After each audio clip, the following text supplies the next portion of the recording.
Alrighty. Welcome everyone to Freedom is Not Free channel. My name is Stan, and this is my first live stream on that channel. So I'm gonna, as I just had a live stream on my Mandarin channel, and I'm planning to do those once every week on Sundays, when everyone is probably at home doing nothing. And if you guys have some time, feel free to come and listen to me talking about Taiwanese politics, American politics, what's going on in Europe, and so on and so forth. Alrighty. So let me introduce myself before we start. My name is Stan. I used to live in Taiwan for a very long time. Right now, I am running a pretty successful channel in Mandarin called Stan from Poland.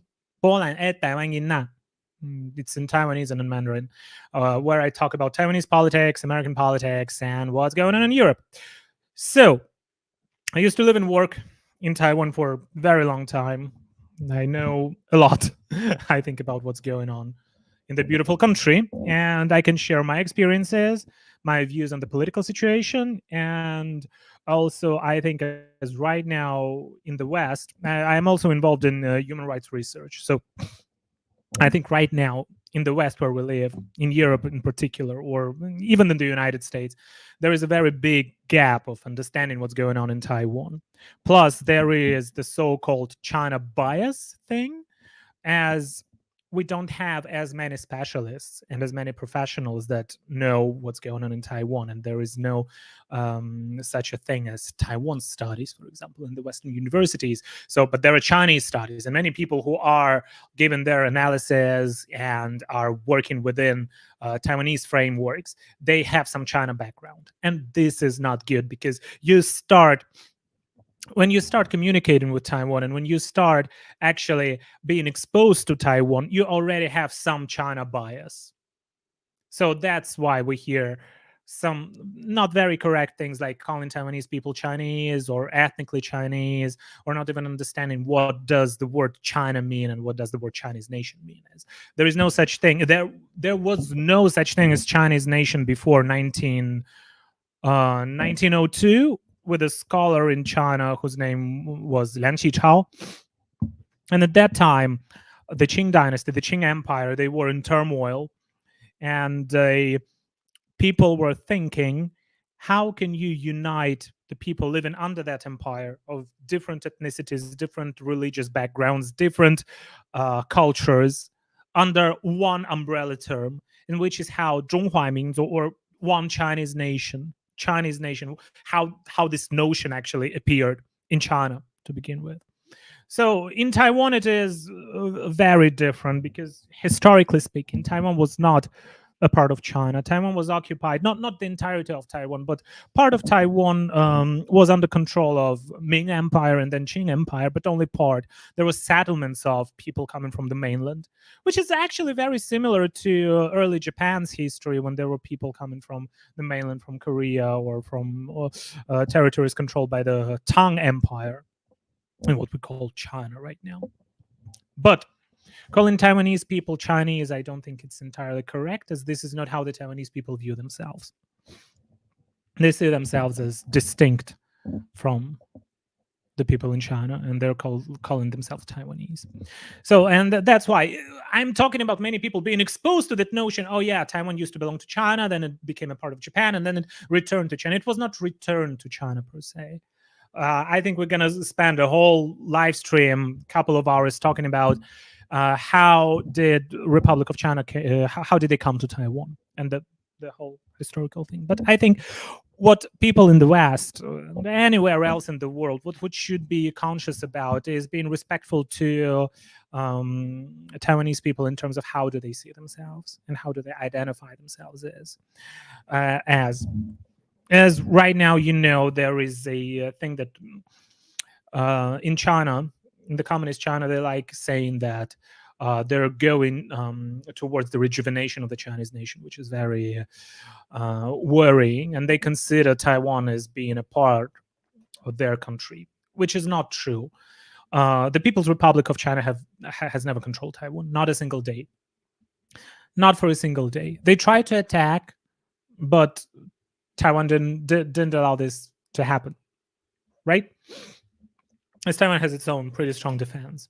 But right now, what China is doing is via its institutions like Confucius Institute, via different cultural exchange programs, they're trying to infiltrate and they're trying to make the people abroad think that Taiwan is a part of China, a part of the same culture, and like the whole civil war rhetoric that they're trying to put forward. But there is no civil war. That's a rhetoric of invasion, because Taiwan is its own thing, it's its own country. And I will be covering those issues on my channel. I'll be speaking English because there is not enough information in English, unfortunately, on Taiwan and how the Taiwanese people perceive themselves and what is Taiwan trying to achieve abroad. And today's topic is going to be the level of infiltration of the CCP in China, of the CCP in Taiwan, and amongst the Taiwanese legislators. How is the CCP influencing, and how is the CCP influencing via the local forces that are pro-China forces? How are they influencing the local governments? So we'll be talking about that thing. But let's start with one thing, one very important thing. Taiwan is not China. It's its own thing. Its culture has been influenced by Chinese culture to a certain extent, yes. But same thing as Chinese culture influenced Japanese culture or Korean culture or Vietnamese culture. It doesn't make Japanese people, Korean people, or Vietnamese people Chinese. Same thing, Taiwan has been under influence not only of indigenous Taiwanese people, but also by Japan, by Chinese culture, by culture of different countries that have been in Taiwan. For example, Taiwan also used to be a part of Spain. The Dutch people also came, and the Portuguese also came. So Taiwan is a melting pot of cultures. And of course, the culture of indigenous Taiwanese people is playing an extremely important role. Still, there is a problem with Taiwan, which is related to the post-World War II lack of post-colonial justice, because Taiwan used to belong to Japan before, and after the Second World War, Japan renounced its rights over Taiwan, right? As far as everyone remembers that, right? But what is important, and important to understand, that that Japan didn't renounce its rights in favor of any other country. If you read through the San Francisco Peace Treaty or through the Taipei Treaty between the Republic of China and Japan, it never says that Japan is renouncing its rights over Taiwan, its sovereignty over Taiwan, to China. Never. It is not said explicitly, not in a single place. So if we're talking about post-colonial justice and things like that, after the Second World War, Korea got its independence. But Taiwan was actually betrayed, right? There's a very famous book by George Kerr called Formosa Betrayed. I really suggest everyone to read that book. The guy has been in Taiwan during the turmoil and during the 228 massacre and the White Terror, the early time of White Terror. So it's a very, very important book and a very important role to understand what has been going on in Taiwan. So just to put it in a very simple way, the KMT people came to establish a temporary control over Taiwan, like very similar to what Americans did in Japan, right? Because before 1951, Japan didn't have its own government. It was ruled by the United States. Same thing was supposed to be in Taiwan, but the KMT lost the Civil War and they had to run to Taiwan. And actually, there was another thing. They committed genocide. They were mass murdering Taiwanese people. They were prohibiting Taiwanese people to speak their native languages. And there was a mass sinicization policy at that time, and the White Terror and the 228 massacre. And they've lost the Civil War in China and came to Taiwan, like the Chiang Kai-shek government, where he ruled in fear of the Taiwanese people, because he never considered Taiwanese people as being his own people. And he ruled with fear. In fear and with fear. He was afraid of the Taiwanese and he wanted the Taiwanese to be afraid of him. That's just a short, the shortest way to tell you about the history, the recent history of Taiwan. And then, because there was Cold War, the United States still had to cooperate with the Republic of China government, which has been occupying Taiwan. Because basically, it was an occupation. It was not the lawful control over Taiwan. Because the sovereignty over Taiwan should have belonged to the Taiwanese people and not to any of the Chinese government. And those Chinese people who came to Taiwan, they were brutal. Many of them were uneducated. Many of them were just read for most of the trade, how they were stealing Taiwanese girls, how they were forcing Taiwanese people to go to fight for them in the civil war in China, and so on and so forth. It was brutal and was terrible. Okay, but with time, Taiwanese people were protesting. They wanted to have their own government, right? They wanted to have different parties and not only one party, KMT, that was permitted. So just briefly, up until like late 80s, early 90s, Taiwan has been through its democratization processes. And at that time, the ROC leader, like both of the Chiang Kai-shek dynasty people, like Chiang Kai-shek and his son, Chiang Jing-go, they died. And after their death, a person who got in control of power, Li Denghui, he was smart. He was a very smart person. He was Taiwanese. He was not from the mainland, from China's background. He was Taiwanese. And when the people were protesting and demanding the rights, the White Lilies revolution, the White Lilies movement, he was not someone like Deng Xiaoping, who just murdered students who had like nothing. They were armless. They're just standing and demanding the basic rights, basically, right? In China at that time. And Deng Xiaoping killed them. Deng Xiaoping's hands are, he has blood on his hands. And the blood, I think it reaches to the top of his head. It's not only his hands. He was a ruthless dictator, a murderer. But Li Denghui was a different kind of person. He wanted Taiwan to become a better country, to become a better place. And at that time, he agreed to talk to the protesting people, to the protesting students. And this is how Taiwan basically democratized. He was willing for the ROC government to switch. And I think we will spend more time talking about the Taiwanese history if you're interested in those kind of things. So at the time, while the other KMT people were having the 1992 consensus, right, in with the CCP, right, by basically selling Taiwan out, Li Denghui, he caused something else, which is what might be called a 1996 consensus, which means that the Taiwanese people decide for who rules over them by themselves. So this is how Taiwan democratized. And in 1996, there was the first democratic election in Taiwan.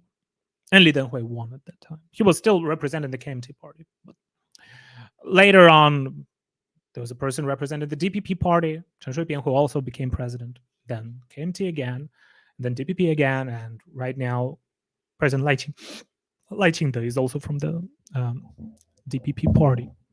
So we see probably here you will see the differences in democratization. I think before we talk about infiltration, I should spend some time talking about the democratization of Taiwan, because that's important. Because we see those processes, and there is one difference between what has been going on in Taiwan, for example, what has been going on in Poland or in Czech Republic, or like at that time Czechoslovakia, right, before they split into Czechia and Slovakia, or in the Baltic states like Lithuania, Latvia, Estonia, or Ukraine even. The processes were different because in Central Europe or in the Baltic states, Baltic states, it was also a different story. Like in Poland or in Czechoslovakia, right now in Czechia and Slovakia, it was the communist rule was getting weaker and weaker. The Communist Party was getting weaker and weaker, and they could not maintain the power. At the same time, the grip of the Soviet Union was also loosening up. And this is how the people's movement, like Solidarność in Poland, managed to not just overthrow, but through the democratic processes, like, which is also very interesting. June 4th, when the Tiananmen massacre in 1989 happened in China, at the same time Poland, we had our first democratic elections. Like, and this is when the Communist Party started losing its grip, or lost its grip basically over power. This is how Poland democratized. And then there was constitutional reform, and then there were different lustration laws when totalitarian and authoritarian governments and ideologies were banned in Poland. Right now, it's Article 13th of the Polish Constitution, which is prohibiting propaganda of communism, Nazism, or any other authoritarianism, which is very important. And so this is how Poland started going through its transitional justice processes. The similar processes were in place in Czech Republic and in Slovakia. Lithuania, Latvia, Estonia are a little bit different because they were not just ruled by the Communist Party; they were under occupation of the Soviet government. So it is their movement is more movement for the liberation of a country itself from the grip of a foreign power. Poland was also under control of the foreign power, but Poland was a more like it was sovereign state. We were a sovereign state on paper, but in reality, we were controlled by Moscow, by the Russians, right? Okay. In Taiwan, though, it was the government that democratized. So it still maintained its name, ROC, Republic of China, even though it was a government that occupied Taiwan unlawfully to begin with. And right now, which is interesting, which is the most interesting thing, and I think there is nothing like that anywhere else in the world, because Taiwanese people, they hold the ROC citizenship, right? They vote for the ROC officials, like officially speaking, even though calling country Taiwan. And the ROC government transformed into Taiwan government de facto. Because in fact, it is a Taiwan government. It has nothing to do with China. And it has nothing to do with the old ROC government. It transformed totally. But because there is such thing as the CCP, who is constantly threatening Taiwan and willing to occupy Taiwan, and saying that, and there are also such thing as strategic ambiguity in the United States, but that I don't agree with.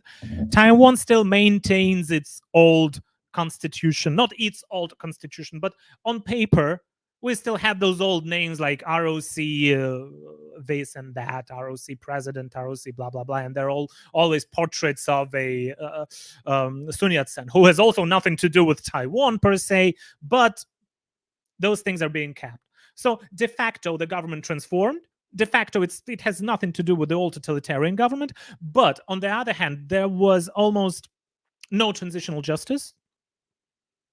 Up until now, there is like Chiang Kai-shek Memorial Hall, a memorial hall, sorry, memorial hall of a murderer who killed many Taiwanese, which is basically what the KMT should be standing for. Not Kuomintang, but killed many Taiwanese party. And educational reform was also not on par with what was required by the Taiwanese society at that time, in my opinion, because still it has too much of Chinese influence. Why do I frame it like that? Because China has no right to rule over Taiwan, and the old Chinese government came and occupied unlawfully the country of Taiwan, which democratized later on. And right now, the president of Taiwan is the president of Taiwan, but they have the old name. That has to be changed. And by the way, there is the whole movement of changing the constitution, 修宪, or writing its new constitution, 制宪, and renaming the country, 正名. And I like the word 正名 in Mandarin because it means to make the name the correct one. Not 改名, but 正名. Because the correct and the right name, the righteous name for Taiwan should be Taiwan and not ROC. And that's pretty understandable. But there are also some people, some of them are descendants of the Chinese people who came with the KMT. Some of them have received KMT education, which was when the people were prohibited to speak Taiwanese, for example. You could have been beaten for speaking Taiwanese, or like they said, like like they were put in like a tablet here, saying, "I will not speak a dialect anymore." Taiwanese language is not a dialect to begin with. It's a language. It's not mutually intelligible with Mandarin Chinese, right? It's a very different language. Taiwan. And if you're a Taiwanese speaker, you will not understand Mandarin if you have never learned it. And it's the same thing with person, for example, in Beijing will not understand what a Taiwanese person says. It's very different. Pete, thank you so much. Yeah, I always hate the title of the name they're using now in Taiwan. Yeah, but there are some outside circumstances that are not related to the internal situation in Taiwan, like Chinese aggression plus the policies of appeasement of China by the Western countries and main allies of Taiwan, including Japan, including the United States, including the European countries. So it was very dangerous for Taiwan to do anything like during that period of time. But we shouldn't also forget how education was changed in Taiwan. And my family members also have been through this similar experiences. When the KMT came, nobody spoke Mandarin Chinese in Taiwan. They were speaking Japanese or Taiwanese. And indigenous people were speaking their languages, of course. And then you were forced to forget who you are. You were forced to speak a different language that you have never learned, and so on and so forth. That doesn't mean that the Japanese rule was very good or friendly towards Taiwan. Japanese government also had some brutal policies imposed in Taiwan. But it doesn't make the ROC government any better. Right? And what Taiwanese people need is to have their own country, their own constitution, which has nothing to do with China, which is what they deserve. And the difficult situation Taiwan finds itself in right now, it's also related to the United States. It's also related to the other countries, including to Japan, that I think, in my opinion, the US has a responsibility before the Taiwanese people because of the betrayal. And let's name the things as they are. It was a betrayal in the 50s of the Taiwanese people. Like, read the book. There is another good book by Chen Cuilian called 百年追求, a long struggle for, like, 100 years struggle for Taiwan's future. And I think it has its own name. Like a very good book. A very good book. There are many people who have been researching that, but unfortunately there is not enough information in English, right? So yeah, and people should be responsible before the Taiwanese people, including the Western countries, including the United States, mostly the United States. Because if the United States didn't abandon Taiwan and didn't sell Taiwan out, firstly to the KMT, and then trying to appease the CCP's government, then Taiwan would have been in a better place and in a better position. But not important. Right now, we'll be talking about the internal problems of Taiwan and the infiltration coming from the CCP's government. Yeah. Right. Yeah, thank you so much for watching, guys.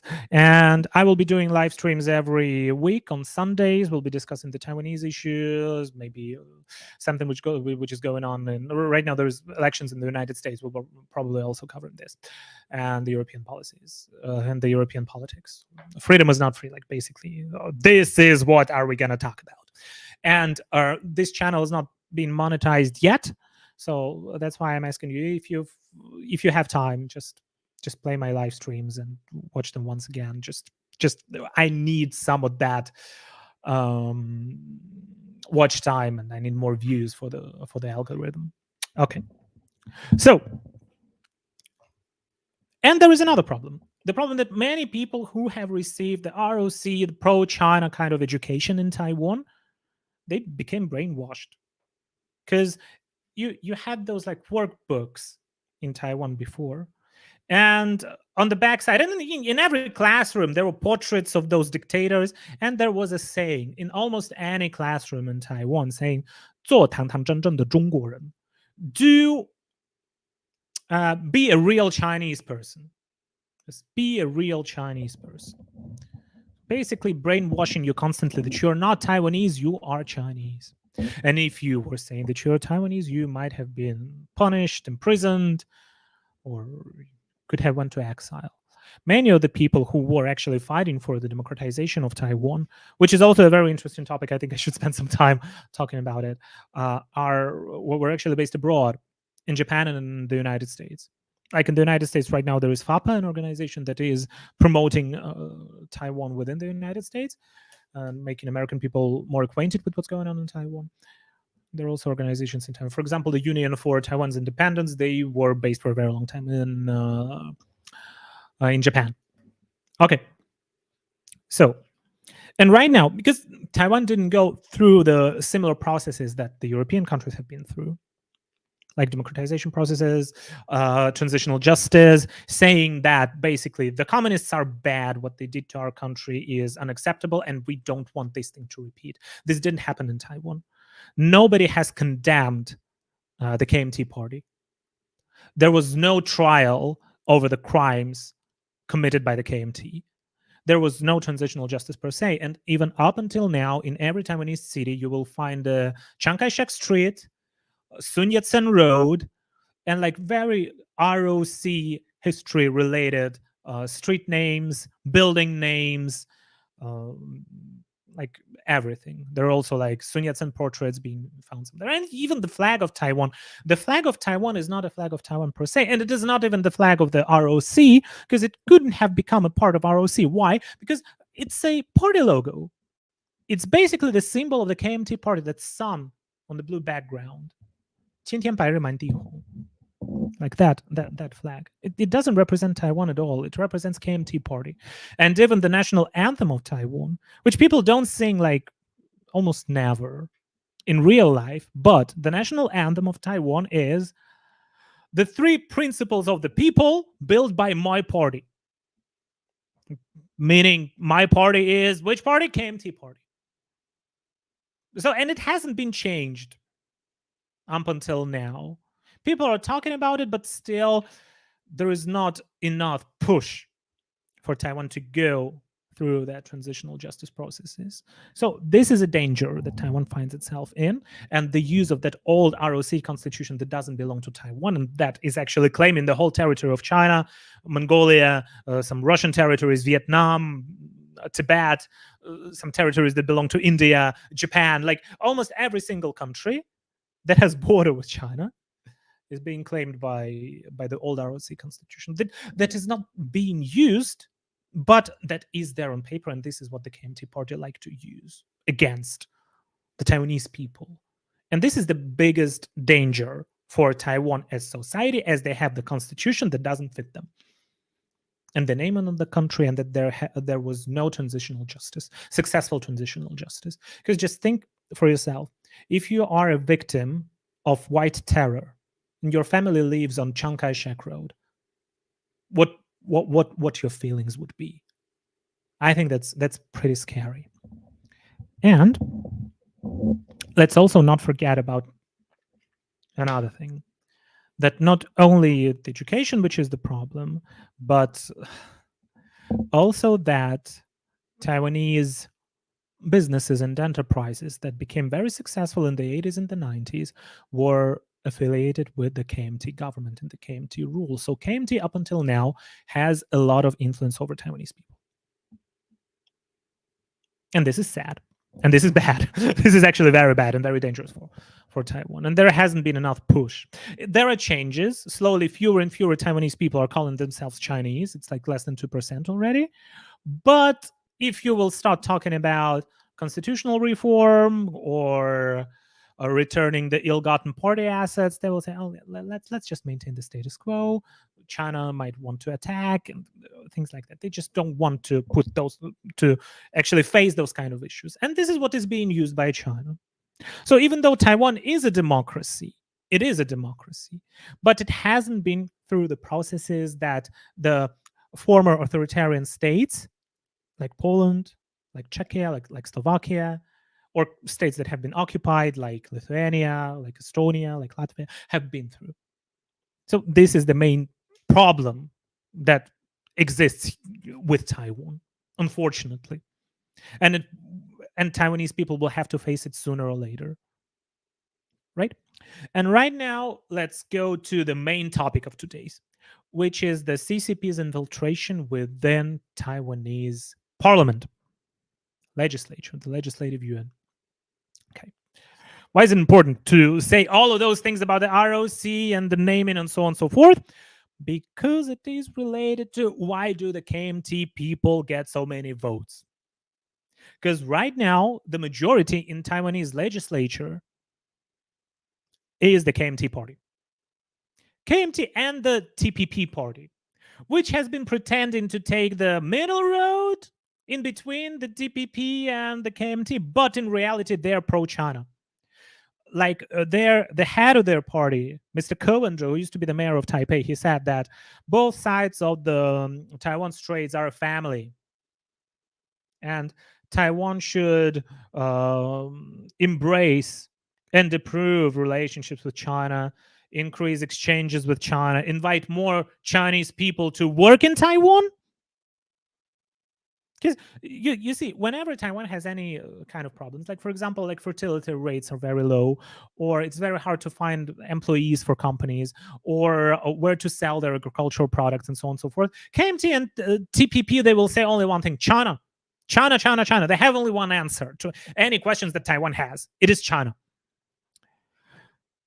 The TPP, on the other hand, or parties like Taiwan State Building Party, they would say, let's find new markets abroad. The world is bigger than China. They will try to find new markets. They will try to cooperate with the other countries. But those pro-CCP parties, it's very easy to identify. They will say like China, China, China, want to cooperate with China. And this is why Taiwan's allies, like the United States, sometimes have doubts. Because those KMT people, I will tell you about this today, including their legislators, have been involved in selling Taiwanese military secrets, for example, to China. Leakage of those secrets to China. And sometimes, like military technology coming from the United States. If the KMT people have access to that, then we have a problem, unfortunately. And also, there are some pro-KMT military members of the Taiwanese military who have been signing documents that they will surrender to China. It has been on the news sometimes ago. So China is infiltrating, and China is infiltrating not only the KMT party, but also the so-called local authorities or local forces. 地方势力. Local forces are basically a better way to call mafia circles, crime gangs, or very influential families that are very pretty much related to mafia, that have controlled the land for a very long time. And these people are mostly very pro-KMT. Then there is also the problem of infiltration of various temples, Tao temples or Buddhist temples, via exchanges with China. And many CCP, undercover CCP officials come to Taiwan via religious exchanges visa that they receive. It's also been like for a very long time. And so you see the situation is like that. There is a very pro-China, pro-CCP party, KMT. There is a sort of pro-CCP party, which is called TPP, and there is a DPP. The DPP has one problem because they have been in power, like the DPP president, Ms. Tsai Ing-wen, has been in power for 8 years. Right now, there is the second DPP president, and in the media and everywhere, people say, oh, 政党轮替. Like, the parties that rule over Taiwan should change time to time. It is okay in a country which is not being infiltrated by China as well. Like in Poland, we have like two big parties. One is Law and Justice Party, Peace, and the other one is Citizens Platform or Citizens Coalition, CAO. Okay. And both of those countries and both of those parties are pro-Poland, per se. There's no party that is like pro-Russia, right? Both of those big parties, they consider the well-being of Polish people like is the most important thing. But it's not the case in Taiwan. In Taiwan, there is one party that is basically standing on the position that Taiwan should belong to China. And this is why they're having constant meetings with the CCP officials. And that's why the whole Chinese propaganda in Taiwan run by KMT. And there is the other party that wants to do their own ambiguity, but in reality, they're also pro-China. And plus those local forces, mafia circles, because those families, they have been in power when the KMT came. The KMT allowed them to stay in power, like Yanjia, in family under last name Yan in Taichung, which have a legislator right now, Yan Guanhen. and his father was a criminal, and is a criminal. He's still alive. So these are the main problems that there are in Taiwan. But the Taiwanese people cannot stand that kind of thing, and that's why there are so many protests. So recently, the so-called Bluebird movement. Why is it called Bluebird? That's very interesting because the street which Taiwanese legislature is located at is called Qingdao Donglu. Also, that's very interesting. Qingdao East Road. What is Qingdao? It's a city in China. So the KMT changed all of those old Taiwanese names of the cities into their Chinese names. So that's why there are so many cities in Taipei named after different Chinese cities. Like there is a Beiping Lu, like Beijing Street, or like Chongqing Lu, Chongqing Nan Lu, Chongqing Street, and so on and so forth. Like talking about Chinese occupation in Taiwan or Chinese colonialism in Taiwan.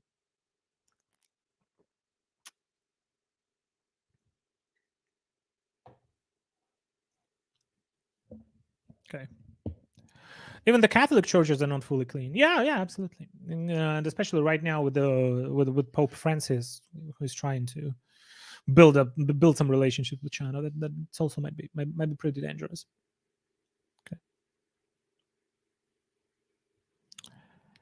All right. So that's why we see those problems here. Okay, and talking about the Bluebird movement, Qingdao Lu, but because when you wrote Qingdao Donglu, like the name of the street, Qingdao East Road, on your Twitter or whatever, algorithm might be very unfriendly to that. Might have deleted what you wrote, and that's why it was very hard to search anything that is related to the movement. So Taiwanese netizens are very smart. So because the character Dao, which means island, basically, it looks a little bit similar to Niao, which means bird. So to make it look similar, they just switched the character from Dao from Dao to Niao. And that's why there was like the Bluebird movement, which is that's the origin of the word. What the Bluebird movement was protesting against, basically, an attempt by the KMT party and the TPP party to. It was an attempt of a power grab. They wanted to put forward a law, a series of laws that will make the legislature of Taiwan holding most of the powers, which doesn't fit within the constitution framework or with your standard separation of powers principle. So this is what they wanted to do, including like under that law, they could have demanded anyone to come to testify in front of the legislature, and if they were not satisfied, you could have faced prison sentence. So basically, this kind of law making, and plus it expanded on the investigative powers of the legislature, and there are many other things in that. But basically, making the legislature the most powerful branch within Taiwan. Why is that dangerous? Because the KMT people and the people and the TPP people, they understand that they will never get a majority on presidential elections, because nobody would want to vote for a pro-China party. But first of all, by mobilizing the anti-government positions of the young people to make them vote in protest of the ruling party, and by mobilizing their local forces, like those families, sometimes criminal background families, that can actually that can mobilize people under them, people who are living there, by threatening them, by giving them money, by different other ways of bribing and so on and so forth, they can maintain the majority within the parliament. See? So this is what they wanted to do. So it was an attempt of a power grab. But thankfully, they have forcefully passed those laws. No protests actually had any impact on that. But the constitutional court in Taiwan, like, no, it's not called constitutional court, it's called like the highest court in Taiwan. They have decided that it violates the constitution, and those laws should not be in place. Okay, but it was an attempt of a power grab. And it is dangerous because there are many people within Taiwan's legislature who are involved in basically selling state secrets, in being involved with crime gangs, being criminals by themselves who are under parole right now. And these people are all very pro-China. In the previous legislature, there was a former general who has been going to China frequently, standing during the Chinese national anthem and listening to what the CCP wants them to do, and actually taking orders from the CCP, Wu Sihuai, and also selling military secrets. So there are people like that within Taiwan's legislature. And today, let's talk about who those people are. And I want to show you two pictures, because one is related to the KMT party, and the other one is related to the TPP party, Taiwan People's Party. Taiwan People's Party, it sounds so communist. It sounds so communist. Like whenever you see like people, 人民, 民众 in Mandarin, that's give me creeps, to be honest. When you hear the word people, it makes you worry.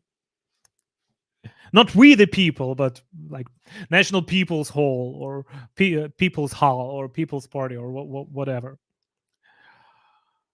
Okay, so during those protests, Taiwanese protesters, they made this kind of a it's the flash mob, it's an event. They put this kind of a poster, right? And here, what are they writing here? Pick up a person who would you like to recall from the KMT party. Not every one of them are recallable, actually, because in Taiwan during the elections there are two lists.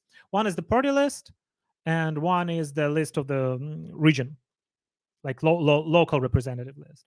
So if you're voting for the KMT party, they went on the party list, then you cannot recall them. But if they have been chosen locally, like in that region, for example, in Taichung's second region, where Yan Kuanhen was picked up, then you can recall him. Okay, so right now let's see who those people are. Can I zoom in? Yeah, a little bit. And let's see the people who got most of the votes for them. Okay.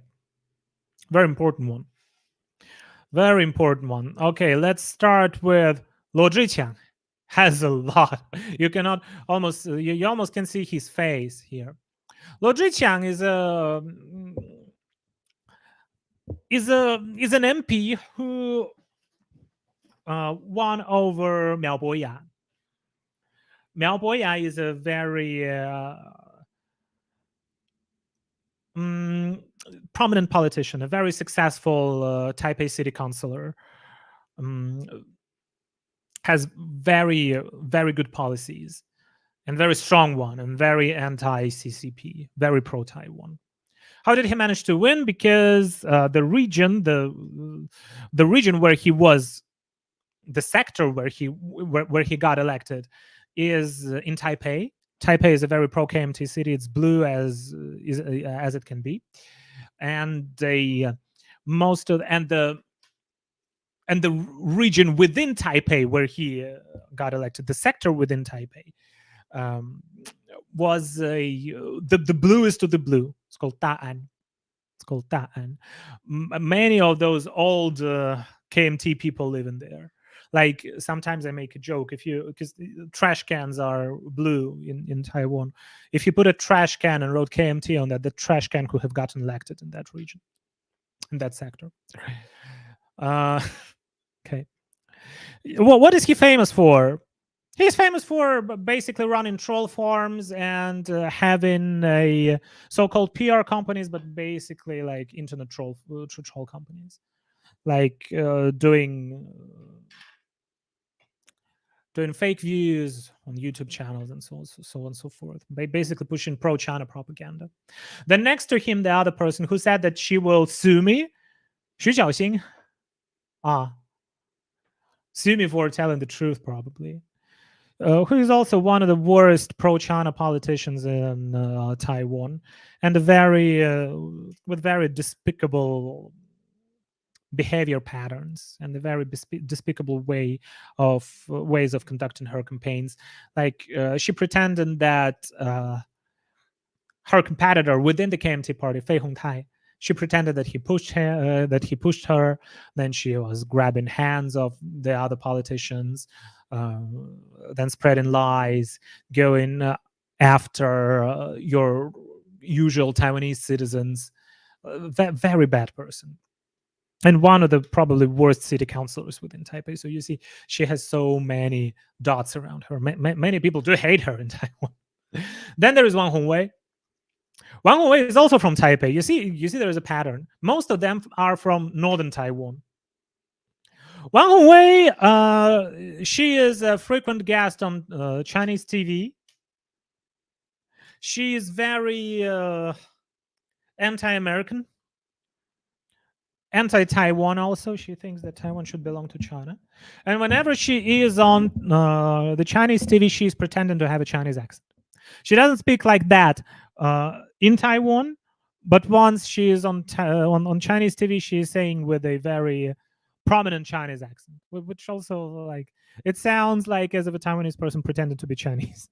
But and she's using like very Chinese words, like saying, basically letting the Chinese people know who is their friend there. Okay, so this is Wang Hongwei. She is also like very anti-governmental person in Taiwan. Okay, then there is a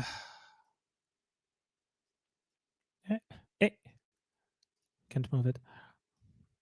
Then there is that person. Wait a second. Yan Kuanhen.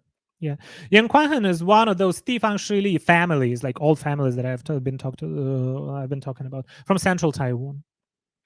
He is related to one of the Matsu temples, which is having very pro-China positions, and his dad is a criminal, and he is also involved in many corruption scandals, like making Taichung's metro system go right to his home, like a very corrupt person. Then there is another person next to him, Liao Weixiang. Liao Weixiang. I wanted to highlight this person specifically because he basically acted as a criminal during last time's protest within the legislature. Because you probably know one of the MPs from the DPP party, Shen Boyang, Puma Shan. This guy, Liao Weixiang, he has been beating Puma Shan in his beating him on his kidneys. He knew where to strike, actually.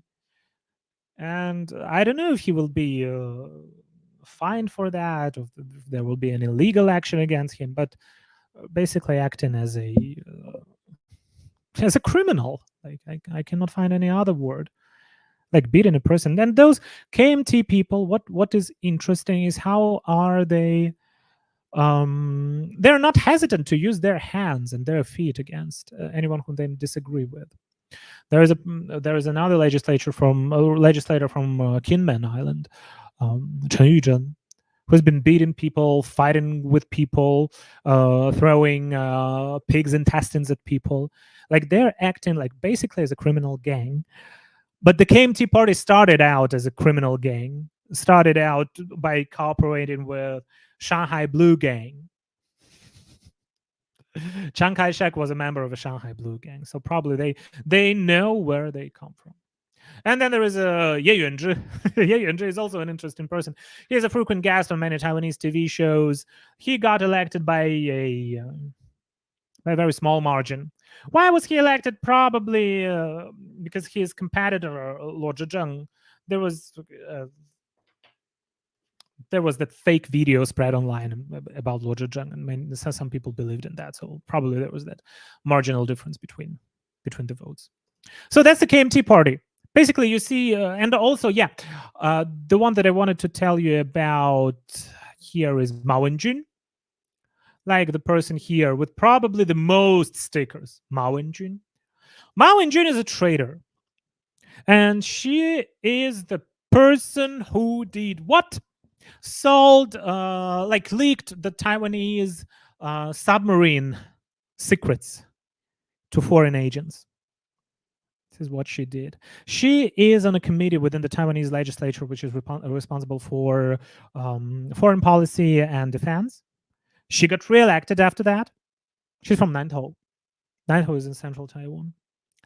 And there is an investigation against her. No results yet, but she got reelected. And she's still on the same foreign policy and defense committee. It's a traitor, and she is in Taiwan's legislature. And why is that power grab law, why is it as dangerous? Because that's the problem. According to that law, if you had any information, secret information that that is top secret. But by the way, Xu Qiaoxing, that person, she also leaked correspondence between the Czech officials and the Taiwanese officials. So many KMT people are leaking top secret information, and that secret correspondence was supposed to kept secret for 10 years. So they're leaking the information to foreign agents. That's probably the worst thing. And according to that law that got passed by them, and only thank God Taiwan is a democratic country, the highest court blocked it. The highest court said that no, it's anti-constitutional. You cannot use this. You cannot actually implement those kind of laws in Taiwan. Only because that happened. Otherwise, just think about it. Which is dangerous also for the foreign companies, also for the companies, for example, from the United States. Because if you cooperated with Taiwanese government on any kind of case, those legislators could have demanded you, they could demand you at any time to provide them with the top secret information that you have. And if you disagree with that, then you are in contempt of the Congress. If you're in contempt of the Congress, you are facing prison sentence. Basically meaning those contractors, those companies located abroad that are cooperating with Taiwanese, for example, military complex, they are supposed to provide the Taiwanese legislature, which is pro-China, which is basically a Chinese agent within Taiwan, with all the top secret data that they have. This is the most dangerous thing on that law. And it provided no defense mechanism to the defendant. Why? Even if you wanted to hire a lawyer, the head of the legislature, who is also from the KMT, who is Mr. Han Guoyu, Korea Fish, that guy, who's very pro-China, who's basically a Chinese spy, who got recalled from being a mayor of Kaohsiung.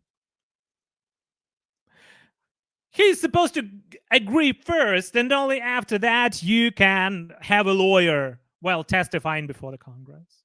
Some people say, oh yeah, but contempt of the Congress, there is something similar in the United States. In the United States, there is such thing as you can invoke the Fifth, and you are not supposed to provide the Congress with any secret information under the United States law.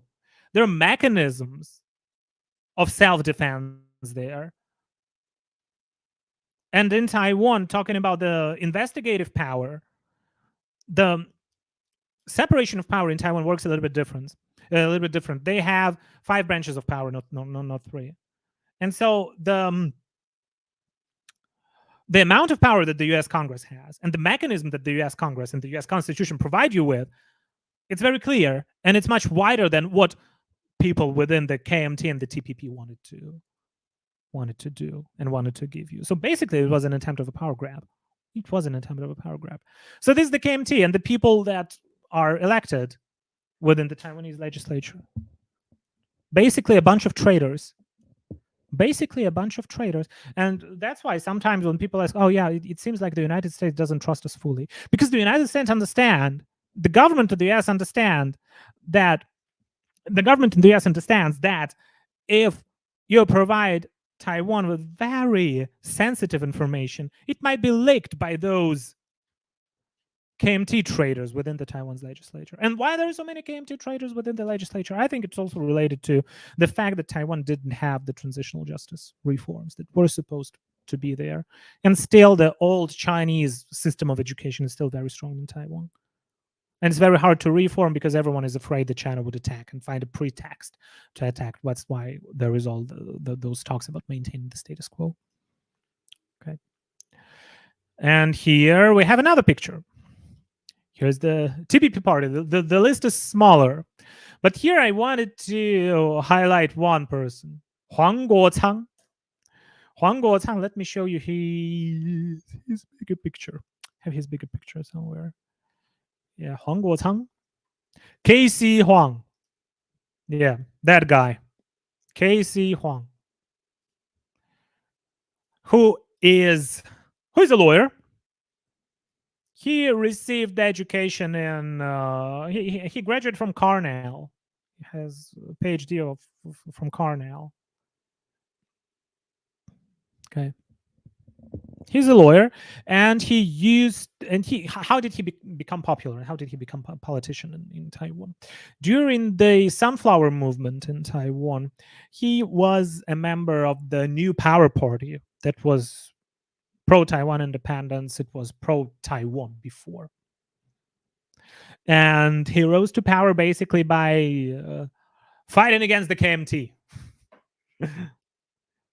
And he got into the legislature. But as soon as he got into the legislature, he switched. And I call it like he has a corruption scandal paranoia. He finds corruption everywhere, no matter there is corruption there or there is no corruption there. 必然幻想症, or I don't know, corruption scandal dementia. Something like that. Because once he came into power, once he became a legislator, he switched. He became a very pro-China person all of a sudden. And then, like, to keep the long story short, he became a member of a TPP party. Number one on the TPP list for the legislature. And he was the author. He was the author of that power grab reform, which is unconstitutional. He knew that it is unconstitutional, of course. Of course he knew that. He's a lawyer. He's a lawyer. And best friend of female students. Best friend of female students. You can look at some scandals that he got himself into. Yeah, the scallion. Yeah, the scallion. Yeah, he's a lawyer. Of course he knew that. But he still pushed that law through. So everyone is so dissatisfied, and that's why there are so many stickers next to his face. Why? Because they thought, and he of course, he is a very good speaker. He knows how to persuade people. But he changed, like he switched 180% once he got into his first legislature back in a 2016. Yeah, back in 2016. Yeah.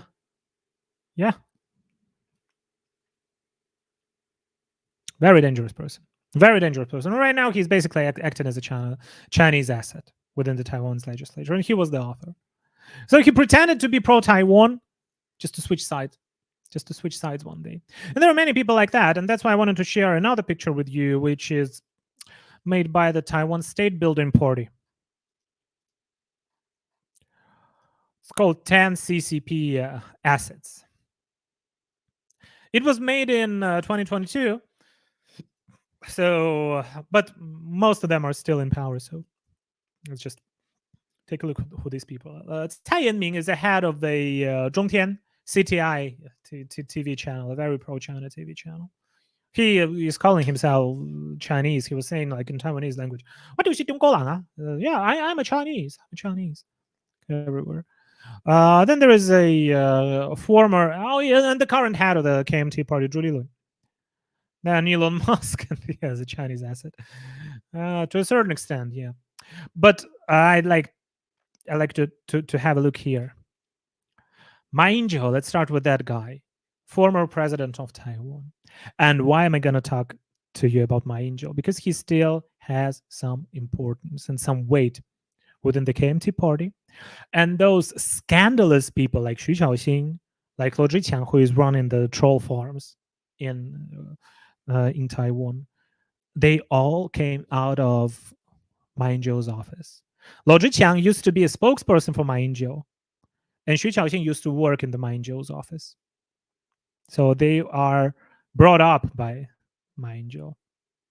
They are brought up by the former president, who basically was a Chinese asset too, who was involved in selling so many Taiwan military secrets to China, and who almost got Chinese police offices being opened in Taiwan during Ma Ying-jeou's times. It was in 2008. It was in 2008. Yeah, then there is Lian Zhan, like another old KMT official who took part in presidential elections against Chen Shui-bian. Zhao Shaokang, also a media person who ran as a vice president together with Hou Youyi this year. Then Wu Sihuai, that guy is like the general I told you about, who is pro CCP, pro China, and basically singing Chinese anthems together with the CCP members. Thinks that Taiwan should belong to China. Then there is that guy, Guo Zhenliang. Why I wanted to tell you about that, because I think the biggest problem with the Democratic Progressive Party, with the DPP, is there are too many enemies of Taiwan that were cooperating or even were members of the Democratic Progressive Party for one day, for some time. Guo Zhenliang was not kicked out of the DPP. He left the DPP by himself, I think. And it was only last year. He was a pro-China spokesperson for a very long time, for like 10 years, I think, or even longer. But the DPP didn't expel him. Similar situation is with a Ko-wen-je, the former mayor of Taipei, who used DPP to campaign as a pro-Taiwan politicians, only to betray them once he got elected. So many of the DPP's enemies were actually, and the Taiwan's enemies, to be honest, like China assets, used to cooperate with the DPP for some time. And this is, I think, one of the things that the DPP has to pay a very close attention to, the infiltration amount, and how strong is the infiltration within the Democratic Progressive Party, which is pro-Taiwan, but you see there are some cases like that. Then Ko-wen-je, yeah, you see, like former mayor of Taipei. And then there is White Wolf, Bailang. White Wolf is the head of the Bamboo Gang, United Bamboo Gang. United Bamboo Gang, he's Taiwanese, and the United Bamboo Gang is the Taiwanese gang. But what are they responsible of right now? They're responsible of spreading fentanyl in the United States. Basically, how does it work? All of the, how are those things called? Like precursors, right? Precursors of a fentanyl, like the ingredients of fentanyl. They come via Hutchinson, Li Ka-shing, a person like a Hong Kong businessman who owns a port in Mexico, and a railroad which goes right to St. Louis, Missouri. St. Louis, Missouri. Goes right to St. Louis, Missouri.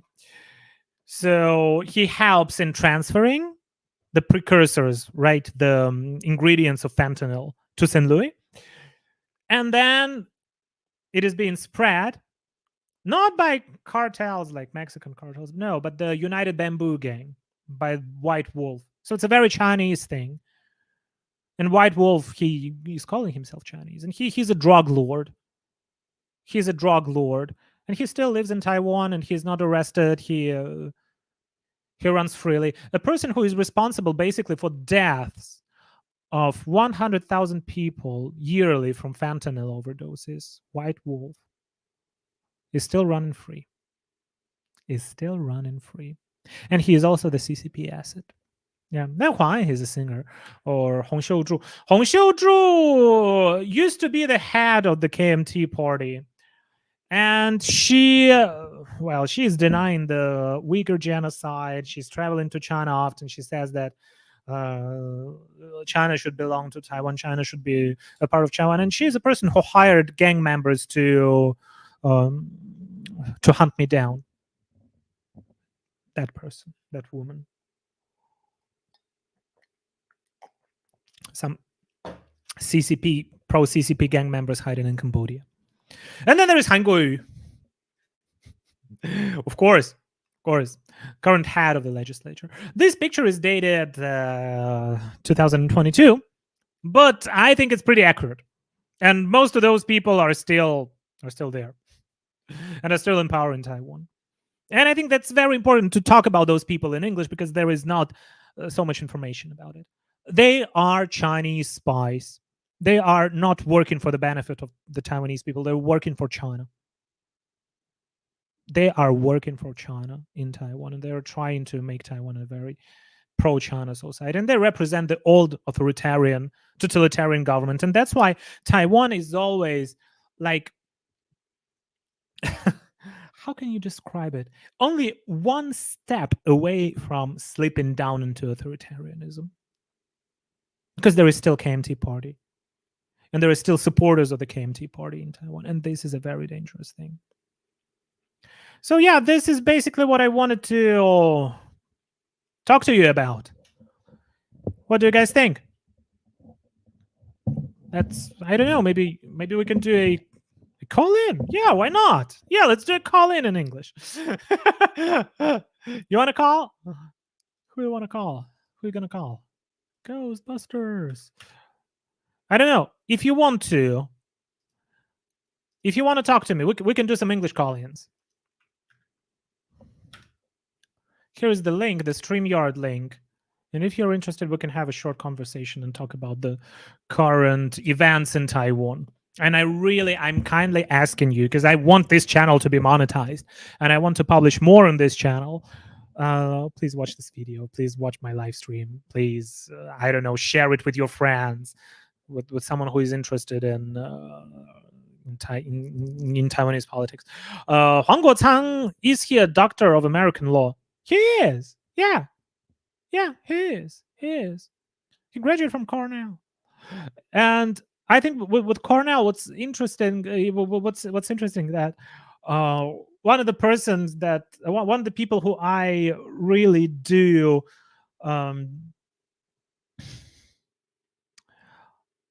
like to listen to, and who I find to be one of the most important and prominent China experts, Gordon Chang. He also graduated from the same university. So it's a shame on Cornell that they got Casey Huang graduated from them, because he doesn't even.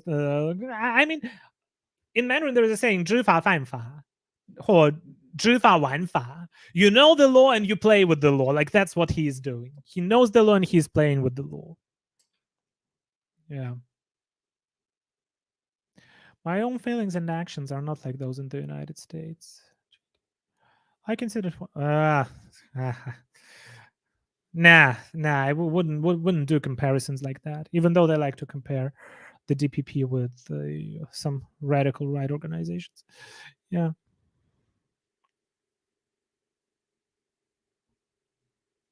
Okay. Oh, already. No worries. Okay. So already. So this is what I wanted to talk to you about. Maybe next week. Let's see what's going on in Taiwan. If there are any, if there is more news, maybe we'll talk about the current U.S. elections, and I would also like to publish one of the interviews with the former U.S. military in Taiwan. I'll also put it on that channel. We're speaking English there. So yeah, basically like that. This is what I wanted to talk to you about. If you have any suggestions or maybe some topics you would like me to cover, then welcome. We can always have a very good conversation. Alrighty. So yeah, this is what I wanted to share with you today. And as always, remember that freedom is not free. Okay. 谢选和 said 自己的外语学不起来 said that they cannot learn foreign languages. No, 学得起来 Learning a language is always a question and a matter of time. The more time you spend with the language, the more time you spend listening to the language, reading in that language, actually immersing yourself within that language, the better you speak. It's just you just need more time. Like the first thing that I always suggest to anyone who asks me how to learn a foreign language, I have a phone, right? Switch the interface into the language that you're learning. Like right now, I'm practicing Japanese, so my phone is in Japanese right now.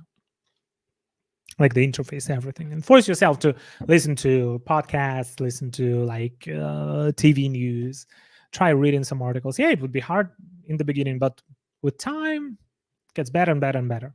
So, and you'll become proficient one day. This is how it works. It's not something like extremely complicated. So, people speak the languages, right? Yeah, yeah. Don't look down at yourself. Yeah, you can do it. You can do it.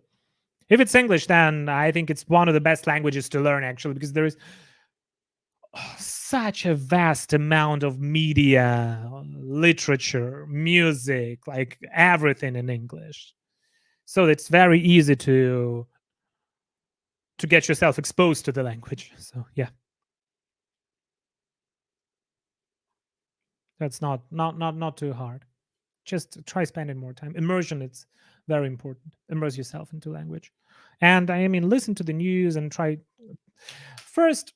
I mean, a good idea would be if there is a topic you're interested in.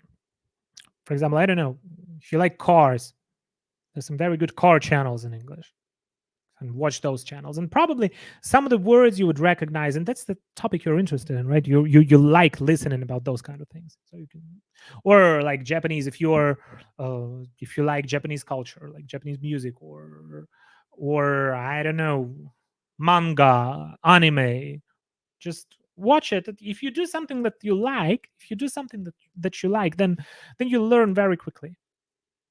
And of course, like the best way would be to go to the country that speaks the language, but that's sometimes expensive. But you still can create your own language environment for yourself. Start with switching your phone's interface, listening to some news, music, and try to talk to yourself in English. Yeah, that might sound strange, but pick up a topic and just speak. Or whenever you find yourself thinking about an issue, just give it a second thought. Okay, can I say the same thing in English? Like with my wife, Tai Tai, when we're discussing like Taiwanese politics, sometimes I ask her, and now can you say that in English? And she starts thinking, yeah. And that's how your language improves. And like your vocabulary and so on and so forth. Actually, Miaoboya is better than them. Miaoboya is a very good politician. Very good politician. She's smart. She has very good policies. She knows the dangers that are coming from China. And I mean, I hope that she becomes one of the parliamentarians one day.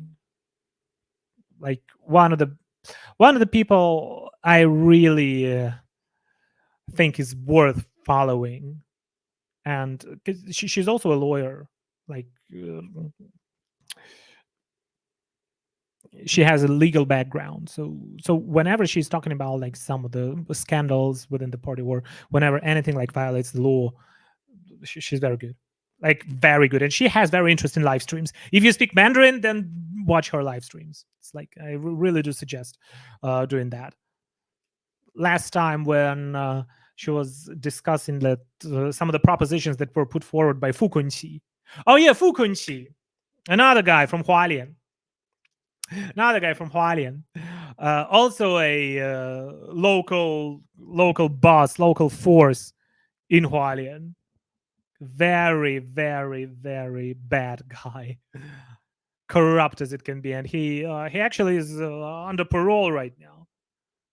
Yeah, he's a convict.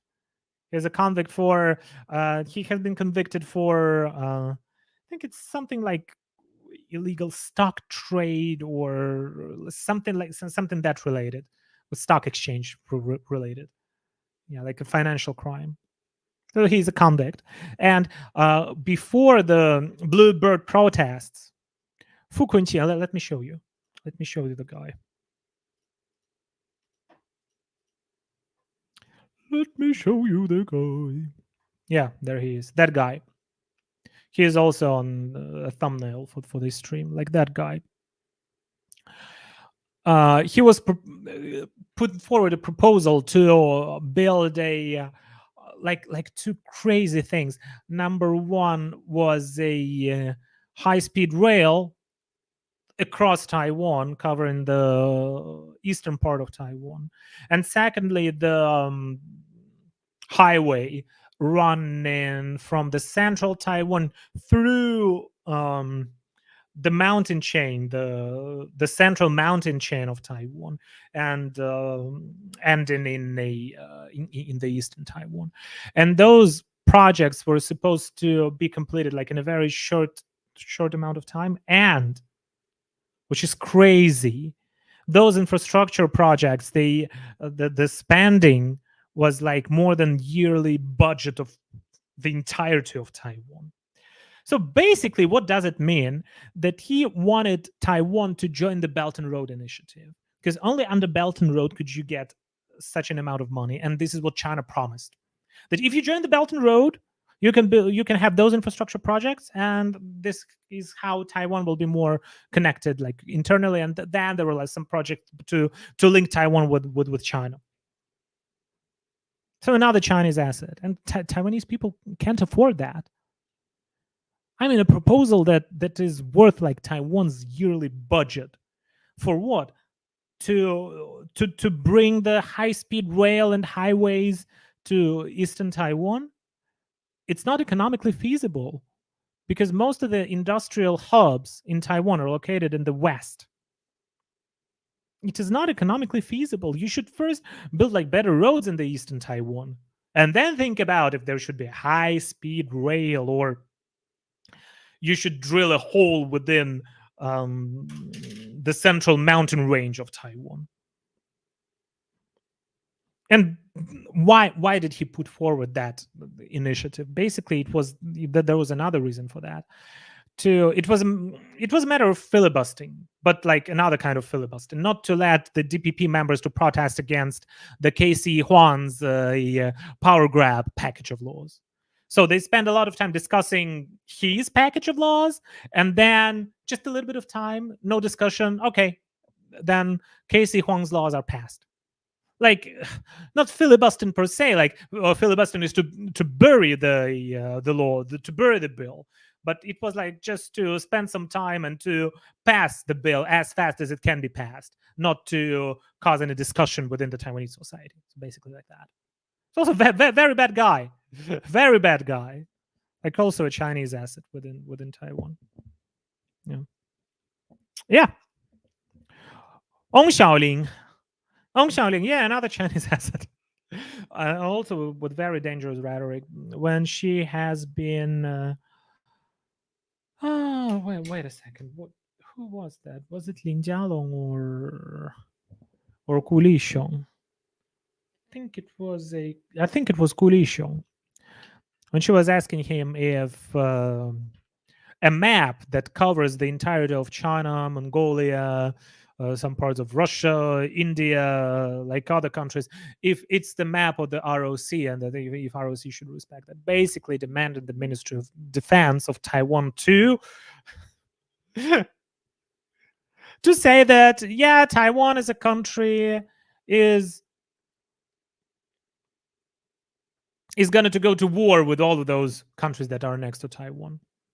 Very, very dangerous rhetoric. And she basically is a Chinese spy. Basically a Chinese asset within Taiwan's legislature. Yeah.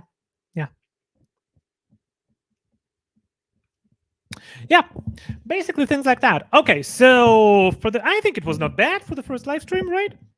I think it was not bad. We've discussed a lot of things. I'm gonna find another topic for the next live stream next week. And yeah, feel free to share my live streams with your friends. Yeah, let's stay in touch. And remember, whatever happens and what kind of situation you find yourself in, freedom is not free. Okay. Yeah. Yeah, that's it. All right. See ya. See you next time.